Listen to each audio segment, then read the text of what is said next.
तो हेलो बच्चों बच्चों आपका स्वागत है आपके अपने चैनल जिसका नाम है सार्थक कॉमर्स वाला पर।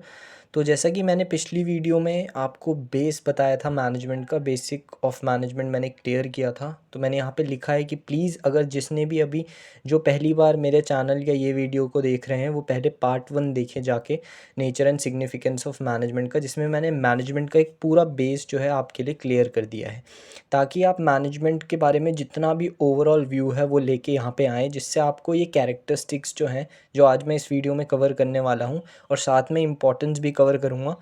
तो जो कैरेक्टरिस्टिक्स और इम्पोर्टेंस है उनको समझने में और ज़्यादा आपको हेल्प मिल जाएगी। तो चलिए स्टार्ट करते हैं।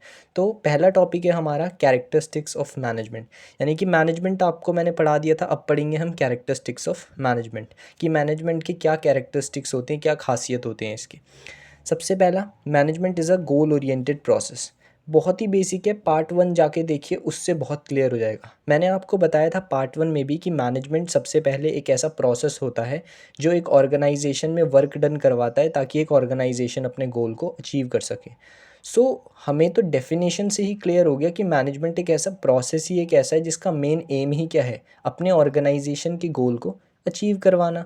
और ये ऑर्गेनाइजेशन के गोल को अचीव कैसे करवाता है, जितने भी ऑर्गेनाइजेशन के अंदर डाइवर्स ह्यूमन एलिमेंट होते हैं उन सब के एफर्ट्स को इंटीग्रेट करके, क्योंकि जब वो आपस में मिलके काम करेंगे तो ऑफ कोर्स है उनके एफर्ट्स के कंट्रीब्यूशन से ऑर्गेनाइजेशन अपना गोल ऑटोमेटिकली अचीव कर लेगी। तो यही मैंने लिखा है, management aims to achieve the organisational goal. Definition में भी बहुत क्लियर हुआ था कि मैनेजमेंट प्रोसेस ही ऐसा है जिसका मेन एम ही है ऑर्गेनाइजेशन के गोल को अचीव करना। It integrate the efforts of diverse employees such that the goal of organisation can be achieve. और मैनेजमेंट प्रोसेस मेन फोकस करता है कि कैसे जो डाइवर्स एम्प्लॉयज़ हैं उनके एफर्ट्स को हम इंटीग्रेट कर सकें ताकि जो गोल है ऑर्गेनाइजेशन का वो सिंपली अचीव हो सके। अब आते हैं सेकंड कैरेक्टरिस्टिक्स है मैनेजमेंट इज़ परवेसिव। तो सबसे पहले परवेसिव का मतलब क्या होता है, तो परवेसिव का मतलब होता है यूनिवर्सल, विच मीन्स ये कैरेक्टरिस्टिक्स ये कहता है कि मैनेजमेंट एक ऐसा प्रोसेस होता है जो टोटली क्या है, यूनिवर्सल होता है। अब ऐसा क्यों है, बहुत ही बेसिक है, पहले पॉइंट से ही रिलेट करो। मैनेजमेंट जब एक ऑर्गेनाइजेशन को उसके गोल अचीव कराता है तो ऑफकोर्स हर ऑर्गेनाइजेशन क्या अपना गोल अचीव नहीं करना चाहिए, ऑफकोर्स करना चाहिए। तो हर ऑर्गेनाइजेशन अपने गोल को अचीव करने के लिए इस प्रोसेस को परफॉर्म करती है जो होता है मैनेजमेंट। और जब सारी ऑर्गेनाइजेशंस इस प्रोसेस को परफॉर्म करेंगी तो ऑफकोर्स है कि मैनेजमेंट क्या बन जाएगा, एक परवेसिव यानी कि यूनिवर्सल कॉन्सेप्ट। तो यही मैंने लिखा है, management is a pervasive concept as all organisation want to achieve their organisational goal, so all organisation have to perform the management process. यानी कि मैनेजमेंट एक परवेसिव कॉन्सेप्ट है क्योंकि सब ऑर्गेनाइजेशन अपने गोल को अचीव करना चाहती हैं। सारी ऑर्गेनाइजेशन ही अचीव करना चाहती हैं तो हर ऑर्गेनाइजेशन इस मैनेजमेंट प्रोसेस को परफॉर्म करेगी। और सेकंड आप इसके अंदर ये इंक्लूड कर सकते हो, क्योंकि ये परवेसिव है इसका मतलब ये हर ऑर्गेनाइजेशन में यूज़ किया जाता है मैनेजमेंट प्रोसेस, चाहे वो स्मॉल हो, चाहे वो लार्ज हो, चाहे वो प्रॉफिटेबल हो या चाहे वो नॉन प्रॉफिटेबल हो। तो यही मैंने लिखा है, management is perform by all organisation such that small, big, profitable and non profitable. Small organisation में भी मैनेजमेंट होता है, साइज़ से कोई फ़र्क नहीं पड़ता, लेकिन गोल तो इसका भी कुछ होगा ना। बिग ऑर्गेनाइजेशन इसका कुछ बड़ा गोल होगा, प्रॉफिट वाली को पैसा कमाना होगा, इसका गोल ये है तो गोल अचीव करने के लिए ये प्रोसेस तो मैंडेटरी है परफॉर्म करना। और नॉन प्रॉफिटेबल का गोल ज़रूर पैसा कमाना नहीं है, लेकिन इनका भी कुछ ना कुछ गोल ज़रूर होगा, तो उसको अचीव करने के लिए एक प्रोसेस इन्हें ये परफॉर्म ही करना पड़ेगा जो है मैनेजमेंट। अब एक लाइन थी बुक में दी हुई जिससे आपको और क्लियर होगा कि ये क्यों इतना परवेसिव है। एक लाइन थी, a business can not achieve success by chance but it can achieve success by following a deliberate process called management. यानी कि एक बिजनेस सक्सेस बाय चांस नहीं अचीव कर सकता। सक्सेस मतलब जब वो अपना गोल अचीव करेगा तभी तो उसे सक्सेस मिलेगी। तो सक्सेस या अपना गोल अचीव वो बाय चांस बहुत कम बारी कर सकती है एक ऑर्गेनाइजेशन, लेकिन अगर वो डेलिबरेटली चाहती है कि अपना गोल अचीव करें एक ऑर्गेनाइजेशन, तो वो एक ही प्रोसेस के थ्रू हो सकता है और वो है मैनेजमेंट। तो अब हम आ जाते हैं अपने तीसरे कैरेक्टरिस्टिक्स पे जो है मैनेजमेंट इज़ मल्टी डायमेंशनल। ये पॉइंट ये कहता है कि मैनेजमेंट जो है, पहली बात तो वो एक बहुत ही कॉम्प्लेक्स प्रोसेस है क्योंकि बहुत ही बड़ा प्रोसेस है, 5 फंक्शन मैनेजर को बैक टू बैक परफॉर्म करने पड़ते हैं। और मैनेजमेंट सिर्फ एक एस्पेक्ट को कवर करने के लिए यानी कि एक डायमेंशन को ही कवर करने के लिए नहीं किया जाता। मैनेजमेंट 3 डायमेंशंस को कवर करता है। पहला वर्क को यानी कि वर्क को मैनेज करने के लिए भी किया जाता है मैनेजमेंट, पीपल को मैनेज करने के लिए मैनेजमेंट ऑफ पीपल किया जाता है, और ऑपरेशन को मैनेजमेंट करने के लिए भी मैनेजमेंट किया जाता है। So management is a complex process as it has multiple of dimensions. Management cover different dimensions, ये डिफरेंट डायमेंशंस को कवर करता है, management of work, management of people and management of operations. तो ये 3 डायमेंशन को कवर करता है हमारा मैनेजमेंट। अब क्योंकि ये पर्टिकुलर कैरेक्टरिस्टिक्स 3 मार्क्स के क्वेश्चन में आ जाता है, ये बहुत ही इंपॉर्टेंट कैरेक्टरिस्टिक है, तो मैंने थोड़ा ब्रीफ में आपको समझाने के लिए पर्टिकुलर डायमेंशन के बारे में बताया है काफ़ी ईजी लैंग्वेज में। तो मैनेजमेंट ऑफ वर्क क्या होता है? So basically management of work का मतलब आप इसके नाम से ही समझो कि हम यहाँ पे एक ऑर्गेनाइजेशन यहाँ पे क्या कर रही है, अपने वर्क को मैनेज कर रही है। अब वो अपने वर्क को मैनेज करती कैसे? वो वर्क को मैनेज करती है ये सोच के इसके अंदर कि हमें क्या करना है, कब करना है, कैसे करना है और कब तक करना है। यानी कि मैनेजमेंट ऑफ वर्क में एक ऑर्गेनाइजेशन अपने वर्क के बारे में ये सोचती है कि क्या काम उन्हें करना है, कैसे करना है और कब तक उस काम को कंप्लीट करना है। यानी कि all about management related to the work. और मैनेजमेंट ऑफ वर्क एक और चीज़ कहता है, यानी कि मैनेजमेंट ऑफ वर्क ये भी कहता है कि हमेशा एक ऑर्गेनाइजेशन को अपने वर्क को अज्यूम करना चाहिए अपने गोल की तरह, ताकि वो अपने मेन गोल तक ईजिली पहुंच सके। कहने का मतलब ये है कि मैनेजमेंट ऑफ वर्क बेसिकली ये भी कहता है कि एक ऑर्गेनाइजेशन को अपने काम को ही अपना गोल समझ के परफॉर्म करना चाहिए। ये बिल्कुल वैसा है जैसे आपने एक कोट सुना होगा, chase excellence, success can be totally achieved after that. तो एक्सीलेंस को चेज करो, सक्सेस तो ऑटोमेटिकली पीछे भागेगी। तो ये वही है कि एक ऑर्गेनाइजेशन अगर अपने काम जिससे उसे एक्चुअल में सक्सेस मिलेगी उसको अच्छे से करेगी ना, तो जो वो गोल अचीव करना चाहती है वो तो खुद ही खुद अचीव हो जाएगा। जैसे एक एग्जांपल लिया मैंने, एक स्कूल होता है। अब कोई भी स्कूल रन किया जाता है तो वो स्कूल ऑफ कोर्स है कि प्रॉफिट मोटिव से भी रन किया जा रहा है, लेकिन वो स्कूल जब तक अपना मेन एलिमेंट, अपना वर्क जो उसका काम क्या है, एजुकेशन देना, जब तक अच्छी एजुकेशन नहीं देगा तो क्या वो स्कूल बहुत फेमस या बहुत ही अच्छा उसकी रिकॉग्निशन होगी? नहीं होगी। विच मीन्स जब तक एक स्कूल अपना वर्क, एजुकेशन, इसको अपने गोल की तरह यानी कि इस पे फोकस नहीं करेगा, तब तक जो उसके प्राइमरी ऑब्जेक्टिव हैं जैसे कि प्रॉफिट, रिकॉग्निशन, वो भी उसको ऑटोमेटिकली नहीं मिलेंगे। तो यही मैनेजमेंट ऑफ वर्क कहता है कि मैनेजमेंट ऑफ वर्क में मैनेज किया जाता है वर्क को, कि क्या करना है, कैसे करना है, कब तक करना है, और वर्क को ही हमेशा गोल की तरह अज्यूम कर लिया जाता है, ताकि ऑटोमेटिकली जो गोल अचीव करना है वो खुद ब खुद ही हो जाए, क्योंकि हमने अपने वर्क को ही इतने एक्सीलेंट तरीके से परफॉर्म कर लिया है। दूसरे डायमेंशन की बात करें तो दूसरा डायमेंशन है management of people. Management of people में बेसिकली एक ऑर्गेनाइजेशन ह्यूमन रिसोर्स यानी कि अपने एम्प्लॉयज़ को मैनेज करती है। मैनेजमेंट करना ह्यूमन रिसोर्स का, तो इसमें ह्यूमन रिसोर्स का मैनेजमेंट किया जाता है। अब ह्यूमन रिसोर्स को मैनेज करने का मतलब क्या है? ह्यूमन रिसोर्स को मैनेज करने का मतलब है, क्योंकि हर किसी ह्यूमन बीइंग जो एम्प्लॉय काम कर रहा है एक ऑर्गेनाइजेशन में, उनका नेचर बहुत डिफरेंट होता है, आप सभी जानते हो। अब हम अपने फैमिली में ही जब 4 अलग-अलग नेचर वाले लोगों के साथ रहते हैं तो ही हम जनरली परेशान हो जाते हैं। लेकिन सोचो कि एक ऑर्गेनाइजेशन में एक मैनेजर 100 150 एम्प्लॉइज़ के साथ डील कर रहा है, तो उसको मैनेज करना ह्यूमन रिसोर्स को कितना मुश्किल होगा। तो उसी एस्पेक्ट को कवर करने के लिए मैनेजमेंट ऑफ पीपल यानी कि मैनेजमेंट किया जाता है किसका? पीपल का भी। अब मैनेजमेंट ऑफ पीपल का मतलब क्या है? कि लोगों को इस तरीके से मैनेज करो कि उनसे आप काम करवा सको। यही लिखा है, it refers to manage the people in a way to get the work done. क्योंकि जब काम होगा तभी ऑटोमेटिकली ऑर्गेनाइजेशन अपना गोल अचीव करेगी। अब लोगों को मैनेज करने के लिए ना हमेशा एक मैनेजर को इस मैनेजमेंट ऑफ पीपल डायमेंशन के थ्रू 2 एस्पेक्ट्स को कवर करना पड़ता है। So it cover 2 aspects for doing this, यानी कि पीपल का मैनेजमेंट करने के लिए 2 एस्पेक्ट को कवर करना पड़ेगा। पहला, take care about the diverse needs of the employees, यानी कि अगर उसे अच्छे से मैनेज करना है लोगों को तो पहले उन एम्प्लॉयज़ की डाइवर्स नीड्स का ध्यान रखना पड़ेगा।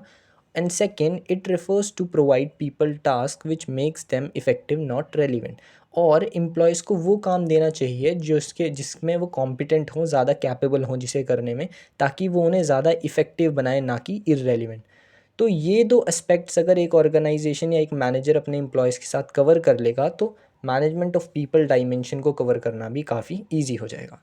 तीसरा आता है मैनेजमेंट ऑफ ऑपरेशन। अब सबसे पहले ऑपरेशन क्या होता है? मैनेजमेंट ऑफ ऑपरेशन दोनों का मिक्सचर है, वर्क, मैनेजमेंट ऑफ वर्क और मैनेजमेंट ऑफ पीपल का। ऑपरेशन का मतलब अभी तक पहले जो मैनेजमेंट ऑफ वर्क डायमेंशन था उसमें हम सिर्फ ऑर्गेनाइजेशन काम को कवर कर रही थी। मैनेजमेंट ऑफ पीपल के अंदर सिर्फ ह्यूमन रिसोर्स को कवर कर रही थी। अब पीपल प्लस वर्क इन दोनों को एक साथ मैनेज करने का काम इस डायमेंशन के द्वारा बताया गया है, मैनेजमेंट ऑफ ऑपरेशन। यानी पहले तो हम ये समझते हैं ऑपरेशन क्या होता है। Operation refers when people are doing the work, यानी कि जब एम्प्लॉयज़ काम कर रहे होंगे तो उन दोनों को मैनेज करना। यानी कि जब एक एम्प्लॉय काम कर रहा है तो उसे गाइड करना, ताकि ऑर्गेनाइजेशन में जब वो वर्क ऑपरेशन ढंग से परफॉर्म होंगे तभी तो ऑर्गेनाइजेशन अपने आउटपुट तक पहुंचेगी और वो आउटपुट मिलेगा उसे जैसा वो चाहती है। So it refers to do the management of both work and people together. तो मैनेजमेंट ऑफ ऑपरेशन का मतलब है कि वर्क और पीपल दोनों का मैनेजमेंट करना एक साथ। तो ये हैं 3 डायमेंशंस। इसके बाद अगले की बात करते हैं। तो अगला है हमारा fourth characteristics, management is continuous. यानी कि मैनेजमेंट जो है वो एक कॉन्टीन्यूस प्रोसेस होता है। क्यों? पहला, मैनेजमेंट कॉन्टीन्यूस इसलिए होता है क्योंकि मैनेजमेंट में एक मैनेजर को 5 फंक्शंस परफॉर्म करने हैं और वो 5 फंक्शन वो साइमल्टेनियसली, यानी कि वो एक के बाद एक परफॉर्म करेगा। तो एक जैसे उसने प्लानिंग परफॉर्म किया तो उसके बाद वो रेस्ट थोड़ी ना करेगा, फिर उसे एकदम ऑर्गेनाइजिंग परफॉर्म करना पड़ेगा। तो पहला पॉइंट तो ये कि मैनेजमेंट एक कॉन्टीन्यूस होता है, ये पॉइंट पहला क्लियर करता है। और दूसरा, आप खुद ही सोचो, एक ऑर्गेनाइजेशन एक ईयर के लिए अपना एक गोल अचीव करना चाहती होती है, तो गोल को अचीव करने के लिए ऑफ कोर्स उसे मैनेजमेंट प्रोसेस परफॉर्म करना पड़ेगा। अब ऐसा तो नहीं है 1 साल के बाद ऑर्गेनाइजेशन बंद हो जाएगी, तो ऑर्गेनाइजेशन हर साल अपना एक न्यू गोल सेट करेगी और गोल को अचीव करने के लिए तो एक ही प्रोसेस परफॉर्म करना होता है, वो कौन सा है? मैनेजमेंट। तो यही मैंने लिखा है, it is a continuous process because a manager have to perform all the functions simultaneously. यानी कि एक मैनेजर को जो मैनेजमेंट के अंदर फंक्शंस होते हैं उन्हें एक के बाद एक परफॉर्म करना पड़ता है। तो प्लानिंग परफॉर्म करने के बाद वो रेस्ट नहीं करेगा, कंटिन्यूअस उसे काम करना पड़ेगा, ऑर्गेनाइजिंग पे आ जाएगा, ऑर्गेनाइजिंग के बाद स्टाफिंग, स्टाफिंग के बाद डायरेक्टिंग और डायरेक्टिंग के बाद कंट्रोलिंग।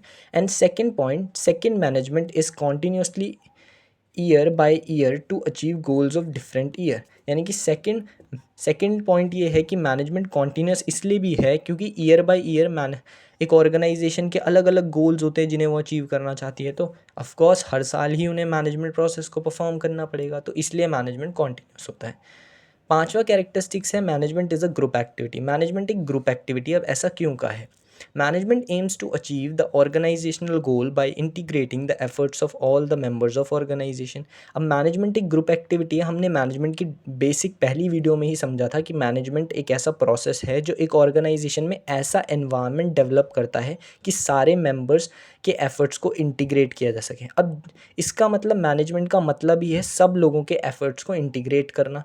तो ऑफ कोर्स तो मैनेजमेंट गोल तभी तो अचीव कर पा रहा है जब सबके एफर्ट्स इंटीग्रेट होंगे। इसका मतलब मैनेजमेंट ऑटोमेटिकली क्या बन जाता है? एक ग्रुप एक्टिविटी, क्योंकि सबके एफर्ट्स को इंटीग्रेट करना ही मैनेजमेंट का मेन एम है, जिससे ही मैनेजमेंट ऑर्गेनाइजेशन को उसका गोल अचीव करवा पाती है। बहुत ही सिंपल सी बात है ना। ये ऐसा है जैसे क्रिकेट टीम।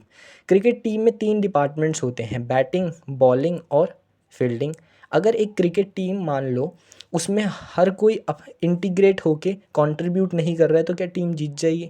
अकेला सिर्फ कोहली ही रन मारेगा तो क्या टीम जीत जाएगी? नहीं जीत पाएगी। विच मीन्स सबको कंट्रीब्यूट करना पड़ेगा, तभी तो उनका जो एंड मोटिव है विन, मैच को जीतना, वो अचीव कर पाएगी। ऐसी है ऑर्गेनाइजेशन। ऑर्गेनाइजेशन में भी यही है कि अगर एक ऑर्गेनाइजेशन को अपना गोल अचीव करना है तो किसी इंडिविजुअल डिपार्टमेंट या किसी इंडिविजुअल एम्प्लॉय के एफर्ट से वो अपने गोल तक नहीं पहुंच सकी। जब तक वो ग्रुप एफर्ट्स एक साथ परफॉर्म नहीं करेगी कोऑपरेटिव तरीके से, तब तक एक ऑर्गेनाइजेशन अपने गोल तक नहीं पहुंच पाएगी। तो यही मैंने लिखा है, an organisation achieve goal if all the diverse elements are integrated because by an individual department or employees the goal has not achieved, so therefore management is known as a group activity. Example दिए कि जब ये सारे departments एक साथ मिलके काम करेंगे तभी गोल अचीव होगा, नहीं तो गोल अचीव नहीं होगा। तो ये हो गया हमारा फिफ्थ कैरेक्टरिस्टिक्स। अब बात करते हैं सिक्स्थ कैरेक्टरिस्टिक्स की। जो सिक्स कैरेक्टरिस्टिक है, मैनेजमेंट इज़ डायनेमिक प्रोसेस। अब मैनेजमेंट एक डायनेमिक प्रोसेस है। क्यों? पहले तो डायनेमिक का मतलब बदलते रहना। अब क्या मैनेजमेंट प्रोसेस बदलता है? नहीं सर, इसका लॉजिक मैं बताता हूँ। एक्चुअली बिजनेस एक अपने सराउंडिंग में काम करता है जिसे हम उसका बिजनेस एनवायरनमेंट कहते हैं। तो बिजनेस का जो एनवायरनमेंट होता है ना, वो बहुत ही ज़्यादा डायनेमिक होता है। यानी कि बिजनेस का जो आसपास की सराउंडिंग है वहाँ पे बहुत सारे ना चेंजेस होते रहते हैं। कभी गवर्नमेंट की की कोई नई पॉलिसी आ गई तो वो बिज़नेस की परफॉर्मेंस को अफेक्ट करेगी। कभी मान लो किसी बेसिकली इकोनॉमिक चेंज हो गया तो वो अफेक्ट करेगी बिज़नेस की परफॉर्मेंस की। तो बिज़नेस का एनवायरनमेंट जो है, उसकी सराउंडिंग जो है, उसमें इतने डायनेमिक है ना, वो इतने चेंजेस होते रहते हैं कि बिज़नेस को भी उस उन चेंजेस के साथ अडेप्ट करना पड़ता है। और बिज़नेस उन चेंजेस के साथ अडेप्ट तभी कर पाता है जब मैनेजमेंट फंक्शन जो हो वो भी डायनेमिक हो।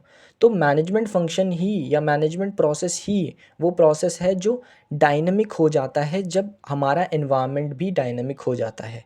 तो मैनेजमेंट प्रोसेस के थ्रू एक ऑर्गेनाइजेशन उन डायनेमिक यानी कि उन डाइवर्स सिचुएशंस में भी अपने को एडजस्ट और अडेप्ट कर लेती है और सरवाइव कर पाती है। यहाँ मैंने वही लिखा है, actually the environment of business is dynamic such that it is changing time to time, so therefore management process helps an organization to adjust it in these environmental changes and make organization dynamic as well। यानी कि एक environment जो होता है ना business का, वो mainly dynamic होता है और उसके चक्कर में ऑर्गेनाइजेशन को भी डायनेमिक बनना पड़ता है, क्योंकि एनवायरनमेंट चेंज होता रहता है टाइम टू टाइम। और इसीलिए मैनेजमेंट प्रोसेस हेल्प करता है एक ऑर्गेनाइजेशन को कि वो एडजस्ट करें उन चेंजेस के साथ जो कि एनवायरनमेंट में हो रहे हैं। तो वो ऑर्गेनाइजेशन को भी क्या बना देता है, डायनेमिक। जैसे एक इसके पीछे की एक स्टोरी भी है और ये एग्जांपल है मैकडोनल्ड। मैकडोनल्ड एक काफ़ी नोन ब्रांड था यूएस के अंदर और जहाँ पे इसका ओरिजिनेट हुआ था। जब मैकडोनल्ड इंडिया में आना चाहता था तो इसने क्या किया, पहले इंडिया के एनवायरनमेंट को क्या किया, एनालाइज किया। मैकडोनल्ड एक बहुत ही मशहूर ब्रांड हो चुका था बाहर, लेकिन इंडिया में कदम रखने से पहले इन्होंने ये चेक किया कि इंडिया में बर्गर्स का, क्योंकि ये मेनली बर्गर बनाता था उस समय, तो बर्गर का क्या ट्रेडिशन है। जब इन्होंने देखा कि क्योंकि बाहर देश जो फॉरेन कंट्रीज़ हैं उनमें तो बर्गर मीन्स चिकन बर्गर्स, तो यहाँ पे जब मैकडोनल्ड इंडिया में आया ना तो उसने इंडिया के टेस्ट के हिसाब से अपना जो मेन्यू था उसे क्या करा, चेंज करा। अब आप समझ पा रहे हो बात को कि अगर मैकडोनल्ड कंपनी या ये ब्रांड की अगर जो मैनेजमेंट प्रोसेस है ये ढंग से नहीं एनालाइज कर रही होती एनवायरनमेंट को, तो शायद ये उस एनवायरनमेंट में सर्वाइव या सक्सीड नहीं कर पाती। लेकिन मैकडोनल्ड ने बेसिकली एनवायरनमेंट को एनालाइज किया, so they change their menu as per Indian taste, so the management helps them to survive as well as succeed in the Indian environment. अगर मैकडोनल्ड अपना मेन्यू चेंज ना करता तो शायद ना ही वो सर्वाइव कर पाता इंडियन एनवायरनमेंट में और ना ही वो सक्सीड कर पाता। और रेस्ट इज़ द हिस्ट्री। आप जानती हो मैकडोनल्ड कितना फेमस है आज भी। सो ये बताता है कि एक मैनेजमेंट प्रोसेस जो है वो एक ऑर्गेनाइजेशन को डायनेमिक बनाने में हेल्प करता है, यानी कि सिचुएशंस के साथ अडेप्ट करने में हेल्प करता है। ठीक है।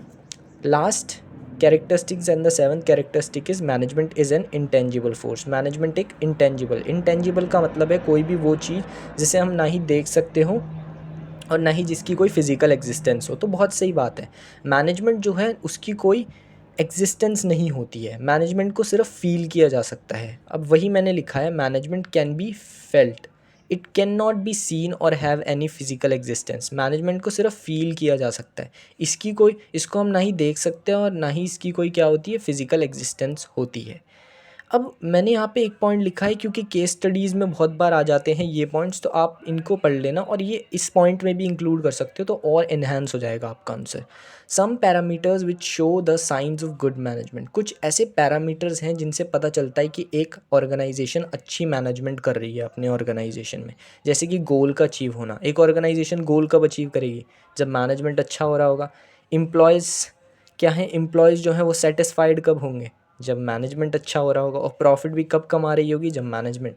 तो ये कुछ ऐसे फैक्टर्स हैं अगर किसी भी ऑर्गेनाइजेशन में आपको दिखाई देते हैं तो इसका मतलब वो ऑर्गेनाइजेशन में अच्छा मैनेजमेंट हो रहा है, एंड वाइस वर्सा। और अगर एक ऑर्गेनाइजेशन इन सारे एलिमेंट्स को अचीव नहीं कर पा रही है तो ऑफकोर्स उनका मैनेजमेंट उतना बेहतरीन नहीं परफॉर्म हो पा रहा है, यानी कि वो मैनेजमेंट प्रोसेस को अच्छे से परफॉर्म नहीं कर रही हैं।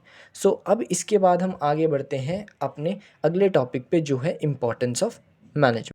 तो अब हम बात करते हैं अपने टॉपिक इम्पोर्टेंस ऑफ मैनेजमेंट, यानी कि मैनेजमेंट की क्या इंपॉर्टेंस है। तो बेसिकली मैंने इसमें बहुत डिस्क्राइब करके नहीं लिखा, क्योंकि अगर आप मेरी पहली वीडियो देखोगे जो nature and significance of management का फर्स्ट पार्ट है, उसमें मैंने मैनेजमेंट को इतने अच्छे तरीके से समझा दी कि सारे इंपॉर्टेंस वहीं आपको क्लियर हो जाएंगे। और कैरेक्टरिस्टिक्स मैंने इतने अच्छे से एक्सप्लेन किए कि उसके बाद आपको मैं सिर्फ हेडिंग्स बता रहा हूँ, क्योंकि अब आप समझ ही चुके होंगे कि इनके अंदर क्या आएगा।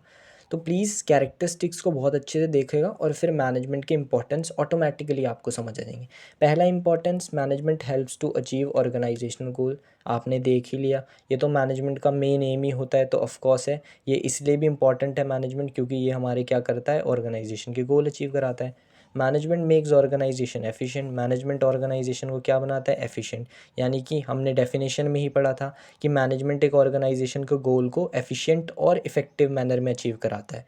तो ऑर्गेनाइजेशन को एफिशिएंट मैनर में अचीव कराता है गोल, इसका मतलब मैनेजमेंट एक ऑर्गेनाइजेशन को एफिशिएंट बनाता है ताकि ऑर्गेनाइजेशन का प्रॉफिट मैक्सिमाइजेशन हो सके, कॉस्ट कम से कम रिड्यूस हो और ऑर्गेनाइजेशन अपने रिसोर्सेज का ऑप्टिमम यूटिलाइजेशन करे। इस तरीके से मैनेजमेंट ऑर्गेनाइजेशन को एफिशिएंट बनाता है।